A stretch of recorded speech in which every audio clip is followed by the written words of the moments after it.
mention about the last veteran of Philadelphia County.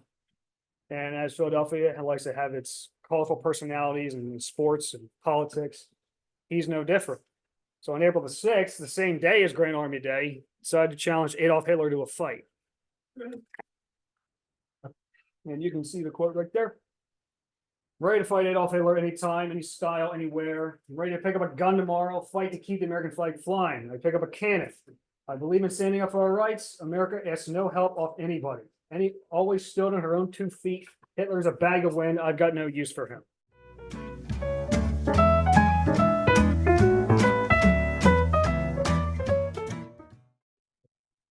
Thank you, Andy. I failed to introduce myself. I'm Joe Perry. I'm the president of the GAR Museum.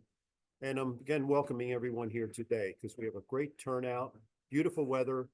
Everything's working, Zoom's working, camera's working. All of this stuff needs to be set up. If someone's technically inclined, they can certainly volunteer to help us with that too. There's all kinds of enhancements for this kind of a production. There's a microphone that we want to get and there's some other things that we want to do digitally. So there's a lot of future technology that's going to be at the museum. So if you want to get involved in that, please let me know. I'd like to introduce our guest speaker today, Kyle Purchase. Kyle's a member of the board and also recently elected secretary for the GAR Museum. You all read his biography, but I could just tell you, Kyle is a real addition, beautiful, wonderful addition to the GAR Museum. He's brought forth his tremendous background and knowledge of the Civil War, and here he is to present a program today for your enlightenment. So welcome, Kyle.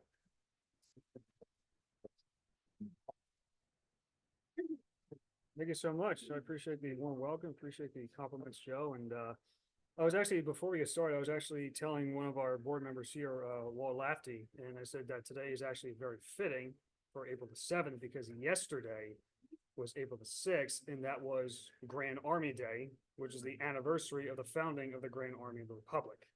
The organization we'll be talking about today. Yesterday marked the 158th birthday of the GAR.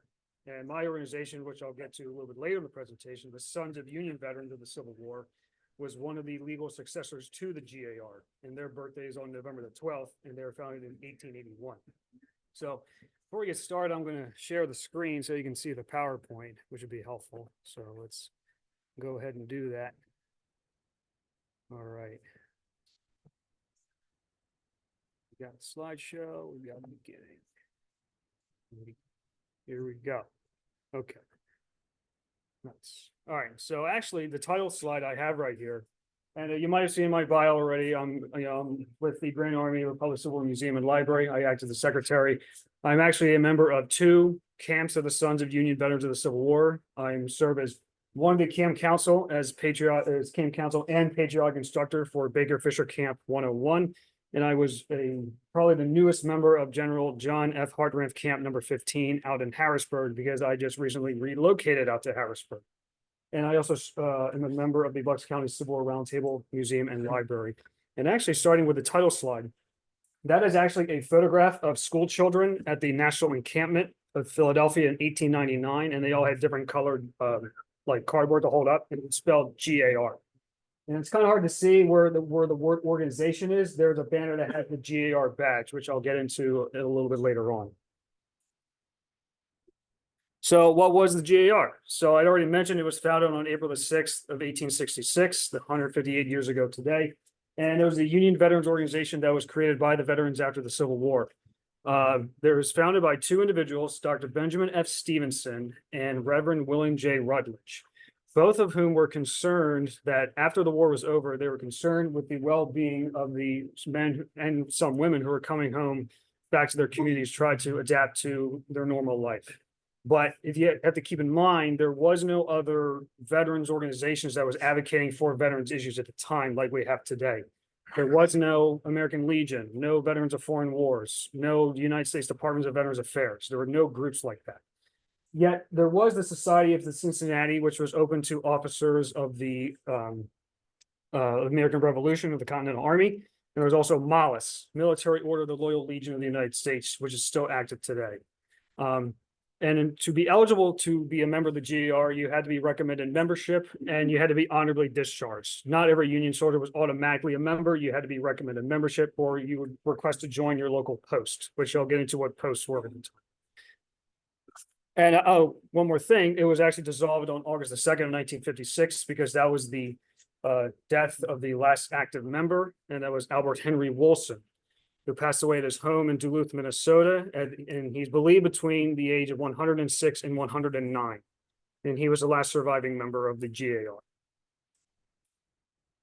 So, as you might have seen on my title slide, that is the typical GAR badge that you might have seen also in the museum. Now, on the front is a very handsome badge. At the top, you see the eagle with the cross cannons. The ribbon itself is the US flag. And it's a 5-pointed star with 5 figures in the middle of the circle. So as I was saying, so it's a 5-pointed star, and there's a couple figures in the middle in the circle. So that represents 3 ideals of the GAR, which is fraternity, charity, and loyalty.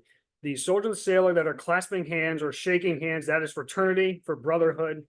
The children that are kneeling down, that's for benediction and prayer. And in the middle, that's supposed to represent the goddess of, I believe, wisdom or liberty, and that's loyalty to the Union Army. So most of the badges were made of either a bronze or a copper. I think it was a bronze, excuse me. But there was one exception, at least that I know of. In December of 1879, Meade Post number 1 welcomed into their ranks a gentleman by the name of Ulysses S. Grant. And they wanted to welcome him to Philadelphia to present him with his badge. So they were at the Academy of Music when they presented it to him, but it was not in bronze, it was in this solid gold. Now on the front, it's the same design. On the back, it has an inscription. Presented to Comrade U.S. Grant, post number 1 by the Grand Army of the Republic of Philadelphia, December 1879. Now, I believe that is held in the collections at the Smithsonian and where they have rotating displays the last time I checked. But it's a very handsome badge in my opinion. Now, just a quick brief overview of the history of the GAR.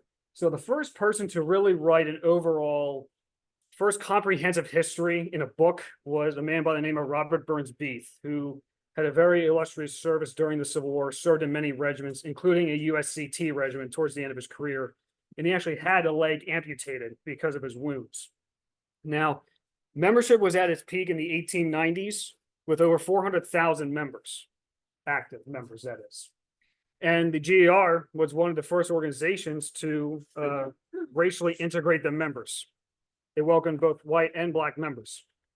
Now, depending on where you lived, the posts were racially integrated. Some of them might have been all black, some might have been all white, or some of them might have been all together, depending on where you lived.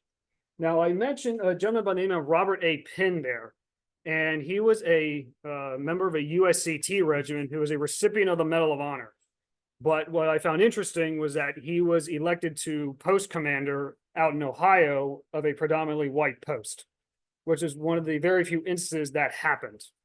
Now, even though it was a men's organization, there's been at least 2 instances where women were admitted as members. They were Katie Brownell up in Connecticut and Sarah Emma Edmonds, who was admitted to a post out in Michigan. Now, post was the local community group that you would belong to. Depending the closest, you would join the post closer to where you would live. And they were named after figures from the Civil War. Just a couple examples of the Hetty A. Jones post number 12 and Anna M. Ross post number 94 were named after nurses of the Civil War, and both were in Philadelphia. There was also the General J.A. Cultus post number 228. And I found that interesting because it was also a Philadelphia post, and they conducted their business, according to one source, all in German, because they were all German-speaking veterans. Now, typical leadership roles you might find in a post included commander, I guess kind of like a president, senior vice commander, junior vice commander, secretary or adjutant, treasurer, chaplain, surgeon, and there was numerous committee chairs that they would appoint as well. Memorial Day committees, which is a very popular one. They might have had a sick committee for brothers who were sick. They might have had a flag committee, anything that was a priority for that particular post. They would create a committee and they would appoint a chair. Department, that's referring to the state level. So for example, Department of New York or Pennsylvania Department, that's just a state level of GAR organization. And the highest ranking position you can have in the GAR was Commander in Chief, and that is held at the national level. And I mentioned encampment a little bit earlier with the title slide. That's those were held at state and national levels. Encampment was their word for a convention, like a state convention or a national convention where they would discuss issues of the day. And this picture is actually from, I believe, from the 1899 encampment in Philadelphia. It's hard to see it at the bottom, but the architect says Frank Furness, who was a well-known Civil War veteran, was a recipient of the Medal of Honor, and a well-respected architect in Philadelphia.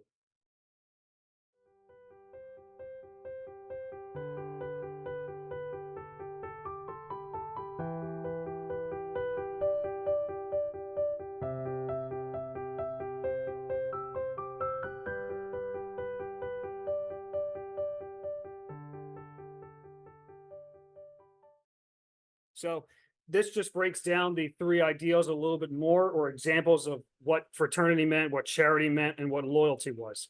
So fraternity might have included some singing some songs, attending post meetings on a regular basis, and they would usually meet in some sort of like a public place, like a memorial hall, a church, a library, any place they found convenient to meet in.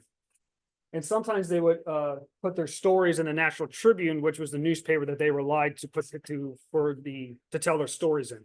And also write personal war sketches, which was collected by the post historian. Again, that was another position in the GR post that you could have, that you would record the stories of the veterans and they could tell for veterans. So for charity, again, it would promote patriotic education and values, especially Decoration Day, as it was called. We now call it Memorial Day, and I'll get to that a little bit later on. It also included providing funds or even advocating to Congress for pensions, or expanding the pension system for veterans, expanded to widows, orphans, or even potentially cover expenses, whether it be burial or medical expenses.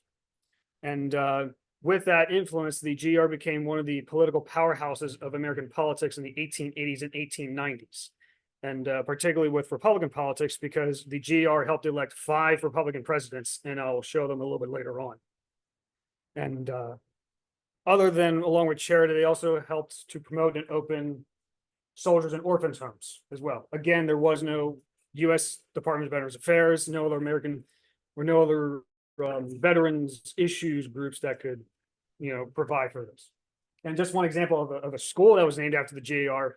It's the Memorial Junior Senior High School, which is up in Luzerne County, which was opened in the mid 1920s by sons of Union veterans, who, and I believe I think the high school is still open, but I think one of the schools closed down, unfortunately. It was only a couple of years ago when that closed.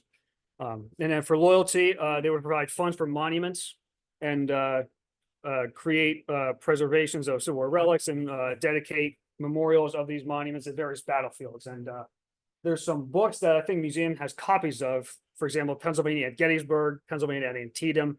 And what they were just a collection of the dedication ceremonies for those monuments. And the GAR had worked with the state governments to not only secure the funding, but also to provide like itineraries for when we're meeting, when they're going to be doing the meetings and those sorts of things. This is a continuation of what else they did. They also advocated for voting rights for African-American veterans because they fought right along with them.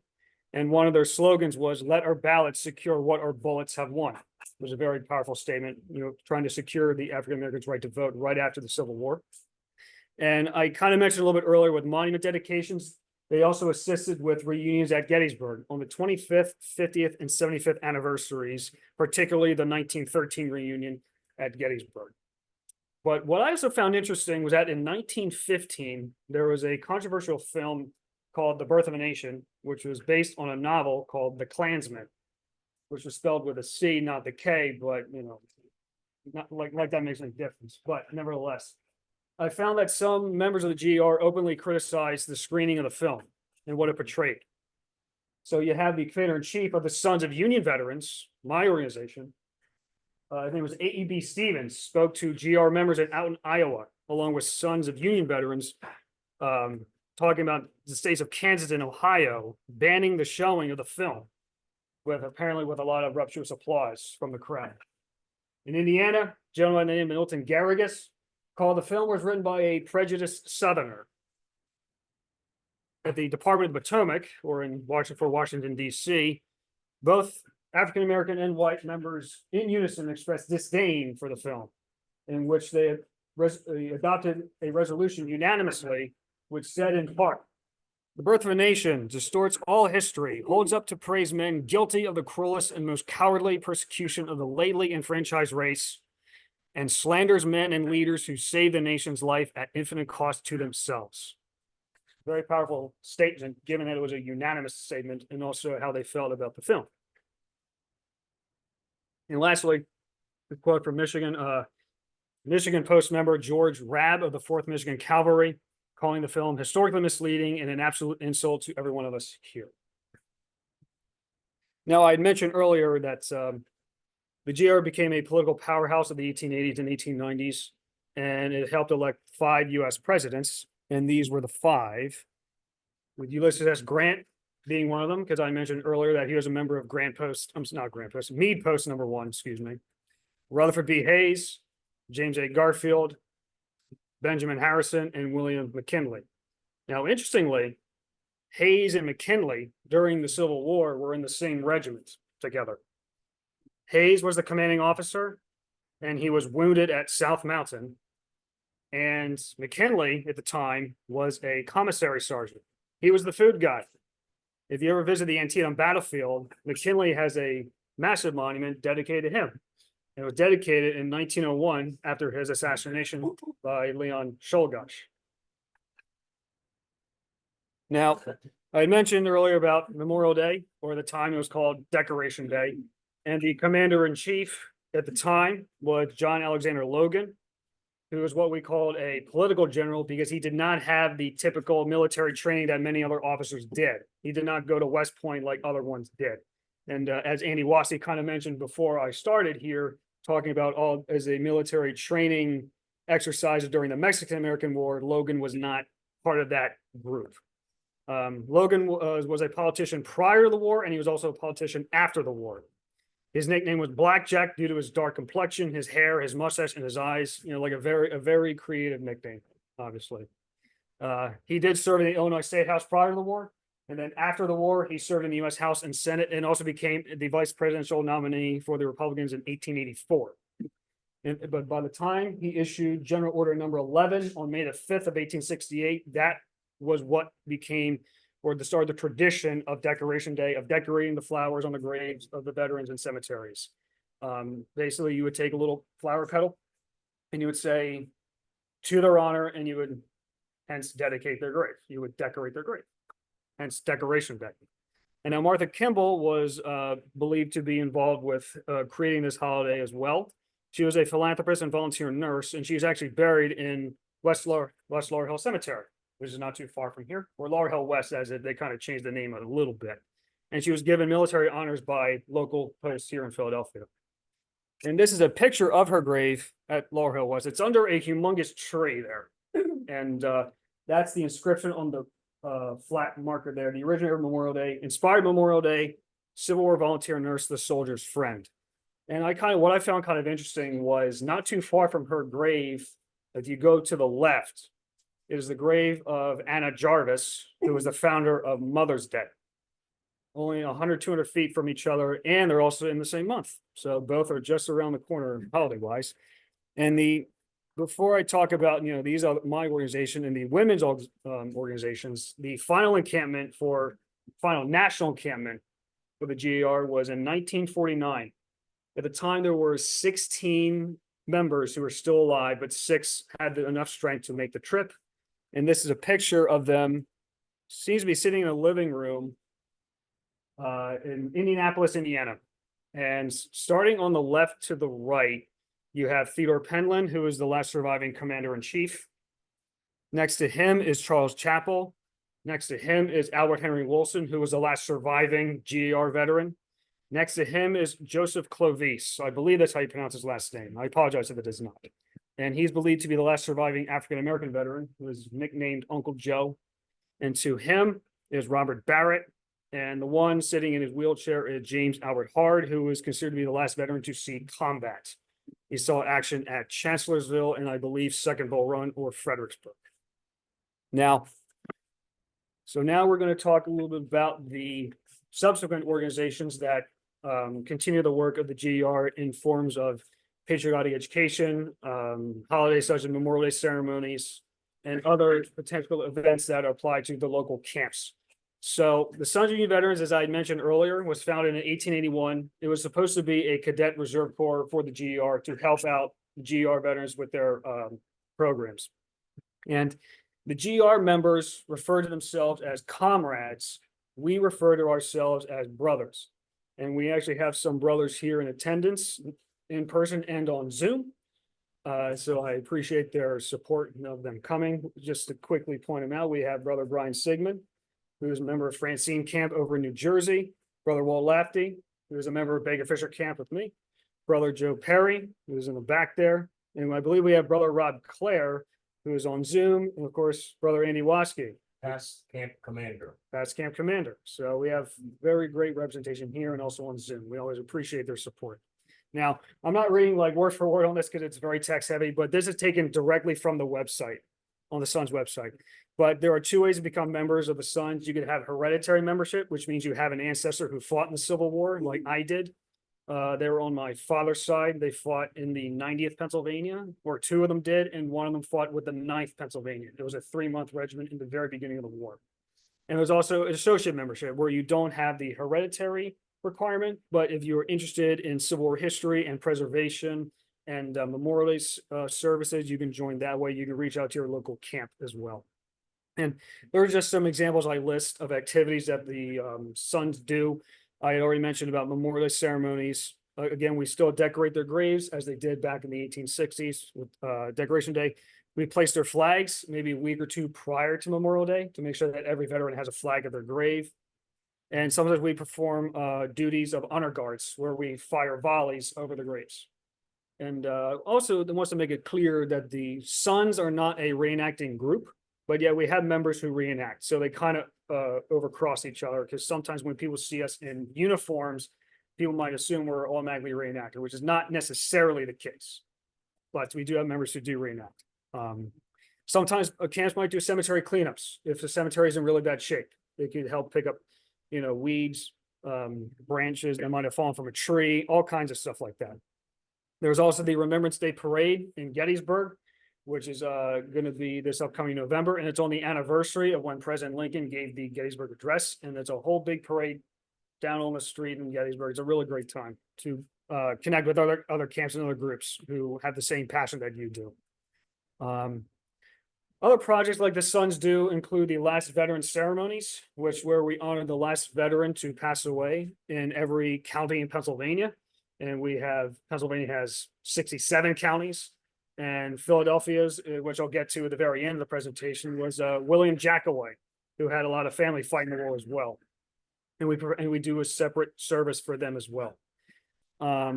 The GR Records program, that's just to help keep like an online catalog of where you might find post records if they are available, and they are broken down state by state, and they have a separate website for that to maintain those records.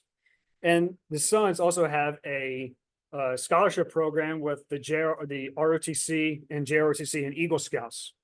And myself and another brother of my Baker Fisher Camp, Brother Glenn Rodell, actually, we gave some certificates to Eagle Scouts a couple of months ago up in kind of like near the Westchester area, if I'm not mistaken. So, and these are the 4 women's organizations that are still in existence today. We have the Auxiliary to the Sons of Union Veterans of the Civil War, Daughters of Union Veterans of the Civil War, Ladies of the Grand Army of the Republic, and the Women's Relief Corps. We have some representation here as well. For the Daughters of Union Veterans, we have Mary Weibel, who is a member here. Yep, wearing her badge as I'm wearing my son's badge here. Now, for these organizations, 2 of them, you need to have hereditary requirements. 2 of them, you do not. Women's Relief Corps, you do not need an ancestor, and the Auxiliary to the Sons, you do not need an ancestor. But the other 2, you do. And again, so all of these groups combined were supposed to act as successors to the GAR and to continue on the patriotic education and values and missions that the GAR once had. And those 5 groups collectively are known as the Allied Orders of the Grand Army of the Republic. So sometimes if you ever attend a encampment, whether it's at the department level or the national level, sometimes you might hear the phrase Allied Orders, and that's what they're talking about. They're talking about the 5 groups combined. And now we're going to talk a little bit about the posts in Philadelphia. Now, if I went into every single post on this list, we would be here for hours. So I'm not going to be doing that. Yes, good.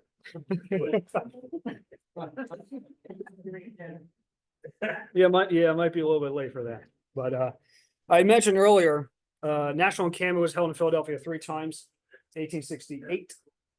It was held in June 30th of 1876, only a few days prior to America's centennial birthday, July the 4th of 1876, and September 6th, 1899. Now, the picture is a little bit blurry, but that is the headquarters of the Department of Pennsylvania for the GAR, which was at 5th and, let's see, it was at 5th and Chestnut Streets. Yes, thank you. And that is, you can see, it's has the monuments, has the American flags draped over, prepared for the big festivities.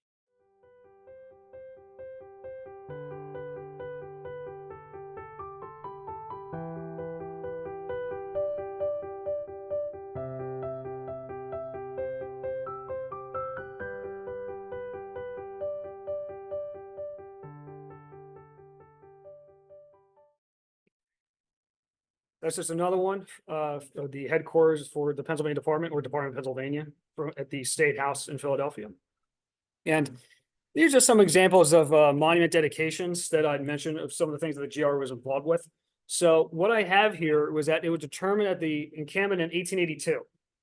There was a special committee put together to provide funds for the erection of the equestrian statue of the late General John Fulton Reynolds, which you can see it at City Hall.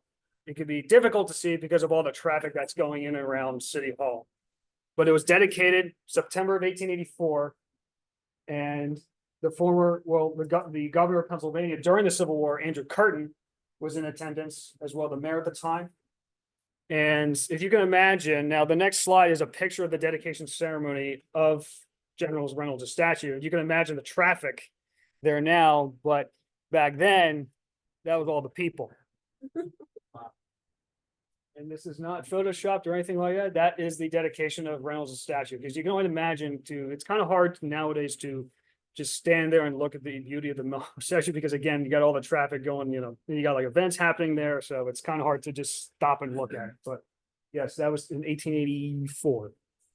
So then the other one I had, Andy Waskey is very familiar with, because since with the Meade Society, that is the statue of General Meade, and it's kind of blocking it there. But again, there was a special committee that was put together to put funds for General Meade's statue.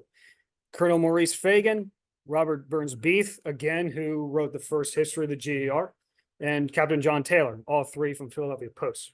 And actually, let me go back to the Reynolds Post. You see the comrades listed, all but 2 were from Philadelphia Post. And if you are familiar with the Octavius Cato story, the first one listed was Louis Wagner, who was good friends with Octavius Cato, who was a African American gentleman who was murdered trying to get African Americans to vote in the 1871 election in Philadelphia. And Louis Wagner was like an ally to him. So the Meade statue, which that is located in Fairmount Park, it's behind Memorial Hall. It's now the Please Touch Museum. It's a children's museum now, but he's kind of like all by himself, like way back there. And he was sculpted by famous artist Alexander Milne Calder, the Calder father-son duo, of course. And then right next to Reynolds' statue is George McClellan's statue, and that was dedicated in 1894, October 1894. And apparently during that day it was raining. And all the other days seemed to be, had like really nice weather like today, but unfortunately for that day, it was a little bit rainy. Now, this one again, this is James Garfield's monument, which is located on Kelly Drive. It's in a very strange spot on Kelly Drive. So unless if you're comfortable getting ran over by a car, I would suggest you park in a parking lot. It's in, like I said, it's in a very strange spot on Kelly Drive. And again, they did have representation from the GAR in attendance. And this was dedicated on May 30th of 1896, like right around Memorial Day. And you can see everyone else who was involved as well, not just the GAR. And it was dedicated, or at least when they pulled the flag out, or when they pulled the flag, which was draping over the monument, his son, Harry Garfield, had the honors of doing that. So it was a very personal moment for everyone there, particularly the son of the late president. And now the one on Grant, again, located on Kelly Drive, it's like in the middle of an intersection. And it's kind of hard to see it because you're in the middle of like driving right on Kelly Drive, because you know how people can drive on. You can get a little crazy on Kelly Drive.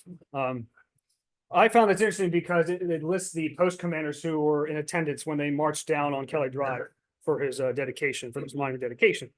And it was dedicated on Grant's birthday in April 27th of 1899. And one of our board members here recently attended a reenactment of, I think it was out in Reading, or Berks County. And it was talking about the Exeter train crash of 1899. Well, on this list, Ellis Post 6 Commander Michael Lawn, who was in this parade, would die in that train crash only a few weeks later. And he was very young. He was in his late 30s compared to other commanders. So I thought how precious life can be within you're here in late April, and then only like a couple weeks later, you're gone. And the train crash, if you don't know very briefly, and the train crash, there were trains coming back from Harrisburg, ironically. They were dedicating the statue to Governor John F. Hartranft, which is located on the Capitol complex in Harrisburg. And they were coming back on a train, and Exeter was the junction, and there was a lot of miscommunication. And the trains just collided with each other at like 30, 40 miles an hour. And basically a lot of people, including Commander Long, was basically thrown from the train. And he had tons of broken bones, and he ended up dying.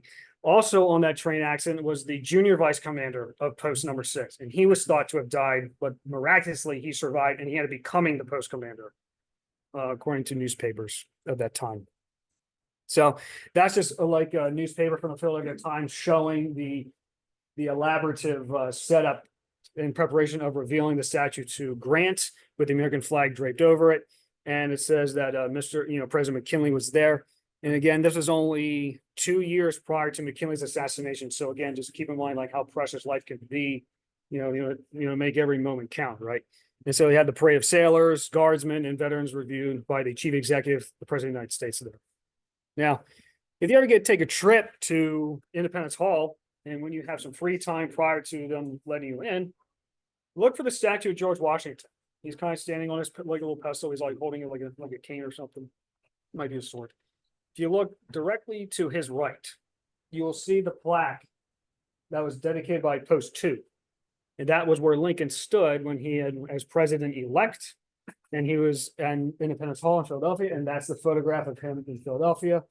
And it's a very, eerie foreshadowing when he said towards the end of his speech, "But if this country cannot be saved without giving up that principle, I was about to say that I would rather be assassinated on this spot than to surrender it." The principle he was talking about was liberty when he was at Independence Hall. Just some more examples of Philadelphia Post monuments. The one on the left is Cortlandt Saunders Post 21, located in Fairmount Park. Again, kind of like in a not the greatest location because it is at an intersection, but that is their Soldiers and Sailors Memorial, which was dedicated in the early 1900s. On the right is Ellis Post number 6. That is their soldiers monument in Germantown. And a former past camp commander of Baker Fisher Camp had an ancestor who was in Ellis Post, and his name is on that monument. Probably one of the more interesting headstones at a grave at Mount Moriah Cemetery. That is a gravestone for a gentleman who was on the USS Minnesota. He was a sailor in the Union Navy. And you can see in the front, it's kind of a little bit cut off, but it says Reynolds Post number 71, who helped put that headstone together for that one. And it's supposed to resemble the Monitor or the class of ships named after the Monitor. And I think the last thing I'm going to talk about before questions, I mentioned about the last veteran of Philadelphia County. And as Philadelphia likes to have its colorful personalities in sports and politics, he's no different. So on April the 6th, the same day as Grand Army Day, decided to challenge Adolf Hitler to a fight. And you can see the quote right there. Ready to fight Adolf Hitler anytime, any style, anywhere. I'm ready to pick up a gun tomorrow, fight to keep the American flag flying. I pick up a cannon. I believe in standing up for our rights. America asks no help off anybody. Always stood on her own 2 feet. Hitler's a bag of wind. I've got no use for him. So, and during the war, as I mentioned a little bit earlier, that it was actually a family affair, as it was for many veterans. His father had served, and it was interesting because his father had a big white gray beard. And what he decided to do to fool the recruiters, he took ink and put it in his beard to make it look like he had a black beard. To fool the recruiters to serve in the army. And he had 2 brothers, Samuel Jr. and Joseph. His father was in the 68th Pennsylvania.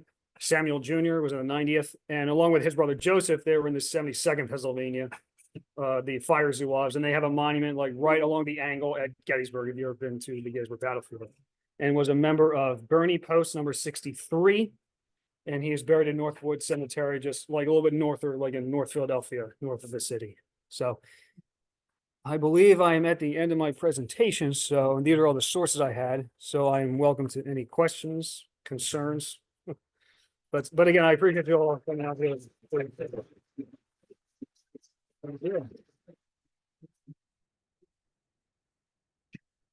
Nothing in the chat right now. Nothing? Okay. Yes, sir. I think a lot of those statues were placed later on, years after the war. Yeah. You said like grants that didn't go into 1899. Mhm. That's a little surprising. Was there a political angle for those things being put in? Particularly the ones I mentioned. Yeah. Like the McClellan statue, I would wonder, you had to have a certain administration and it's time to put a McClellan statue on. Yeah, I mean, not that I know of, but I remember reading 'cause some of the books that we have, like there's Pennsylvania at Gettysburg, or like they had a book about the 1913 reunion, and they had representation from multiple commissions, and they want to have like everybody was represented. So I mean, there might have been personal politics of like someone might not have liked somebody for X number of reason, but I didn't really see anything regarding like, no, we're not going to put them up because we didn't like them or something like that. It's just I didn't really see anything like that. Yeah. Yes, sir. The roster at the Philadelphia National Cemetery. Mhm. Put up on the Ellis first. No. No. That was the first soldier from Germany. New Jersey. No. Third New Jersey. Yes, sir, Joe. There are other equestrian statues around the country. One important is in Washington, D.C. Mhm. This is inside. Right. It's really an obscure spot down there too. The neighborhood goes up about it.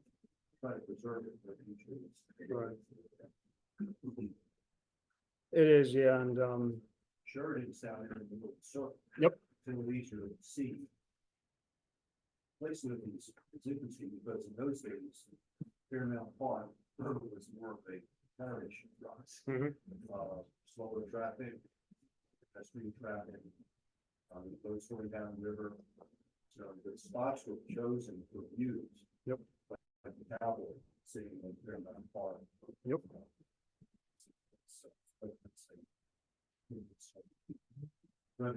Hmm. That's a beautiful statue, but I would think people go down that road, I would never see. yeah, because you're like driving so fast because it's like way up on the. Yep. Yeah, and the same thing I was mentioning about the Meade statue, that there was an attempt to have him relocated so people can actually see him, because I mentioned he's like way in the back of the museum. He's like all by himself and he's facing the river, because I think the story was that he's like looking at his grave or something like that. But because when I went, Family wanted it there because he founded Fairmount Park. Yeah. And laid out most of the roads and so on. So they insisted originally it was going to be on the west front of City Hall. That's where it was originally going to be. And his family said, no, we'd rather put it there at West Fairmount Park. Yeah. Which was a bad decision because nobody goes there now, except us. yeah, I mean, because it said the dedication was like, I think it said 25,000 people, but yeah, when I went to go see it, for the first time. I think I was the only one there. Like there was like a little parking lot that you can park, but there was maybe like, Well, but that Few road people was a there. major thoroughfare through Mhm. that park at that time. Right. Now it's a dead end. right, That's a, that was in the phone. Yeah. These are famous sculptures of these question statues, but yet associated with the statue. right. But there are just these locations that we try to get the meat statue moved. And my understanding was that their family was not, They were against it. so it's one of the things you're up Yeah. GAR posts are there in Philadelphia or even Pennsylvania? How many posts were in Philadelphia? 6. 36. Nationwide? Nation- 8,000. Thousands. And including foreign countries, including Australia, Ecuador, and London, England, Peru. and Canada, a couple in Canada. Mhm. Peru, Yep. There was one in Peru. Yeah, it was 600, over 640 in Pennsylvania. Yeah. 42, 644. Gary would like to ask in the chat, did the GAR post change their numbers? Did they change their post numbers? Sometimes they did if they wanted to merge the posts together because of lack of membership or depleting numbers. We also have a question. Yeah. Mike Gabriel here, if you can hear me, you can unmute and ask, if you don't mind repeating the question out loud for the crowd here, if you can hear it. Okay. Let's see. Yes, you failed to mention, Burnside was the, one of the early commandants from 1871 to 72. Yes, I apologize. Yes, General Burnside was a commander in chief of the GAR, as were many other generals. Yes, Ambrose Burnside was one of the earlier commanders in chief of the GAR after his post Civil War service. Thank you. Yeah, of course. Mark Bender, he has a question. He has an ancestor. Mhm. And from the Ellsworth Post in New York City. Can you recommend research resources for the GAR posts outside of Philadelphia?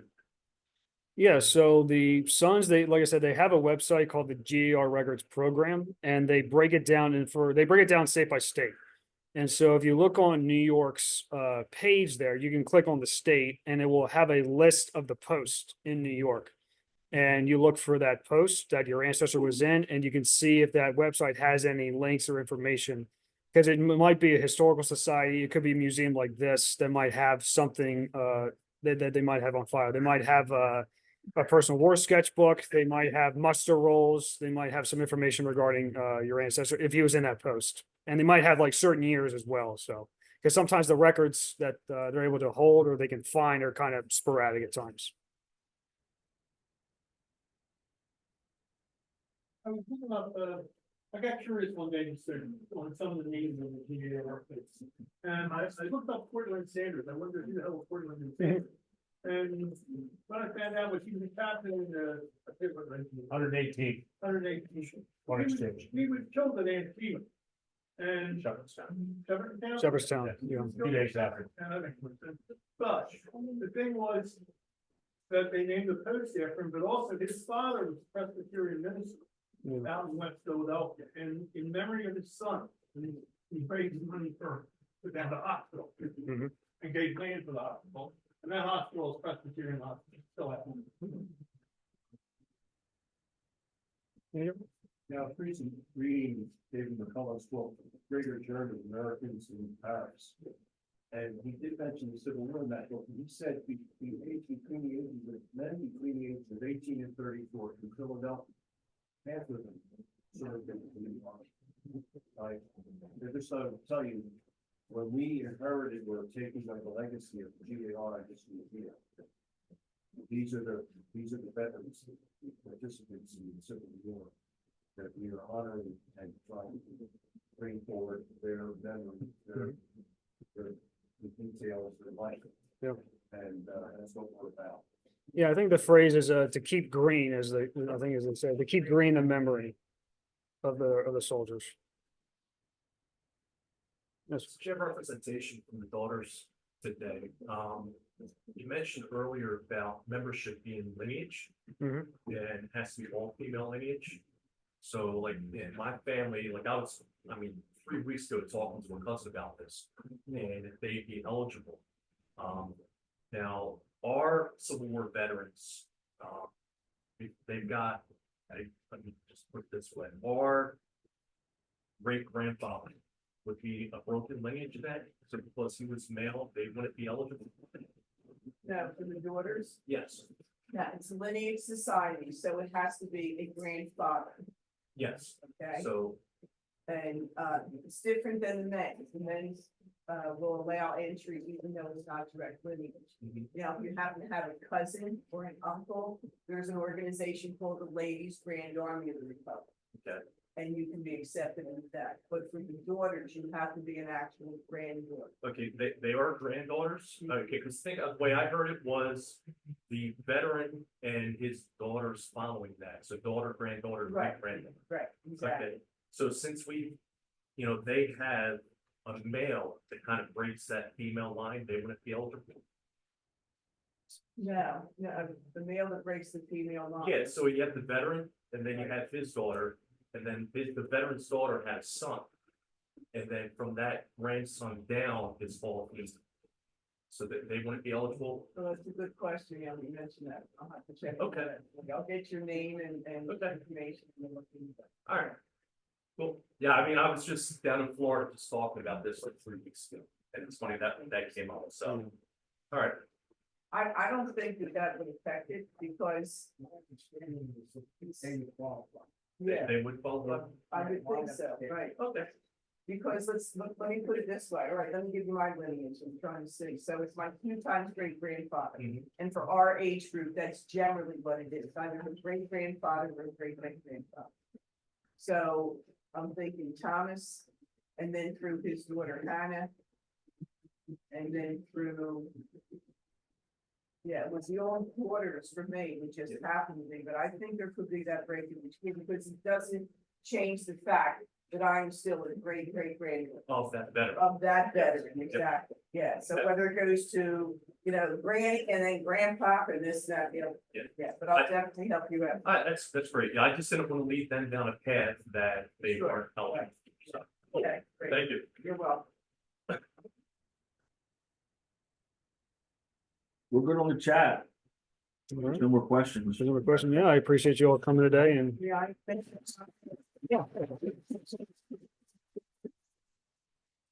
One go more ahead. comment, and Kyle, thank you, that was fantastic. Very welcome. Folks, if you're not a member of this museum, I encourage you to join. And I just want you to know, you listen to comments, somebody had a question, Andy answered it, Tom answered it, Joe, what about this, how about this? Boom, they are like walking encyclopedias. The knowledge in our board is absolutely phenomenal. And if you want to learn the history of not just the GAR, not just the Union, but Civil War in general, Kathleen, the rest of them, I really encourage you to support their knowledge and our veterans. And I thank you for coming today. You're here. Okay. Thank you. Appreciate it. Thank you. We have, refreshments over in the yard, and the museum is open. There's handouts in the front of the museum, which are a little one-page histories of the GAR. There's a history of the house that we occupy, and membership applications, and call for volunteers. That's all in the front of the building. So welcome. Please visit us on your way out. Thank you all for coming. Thank you.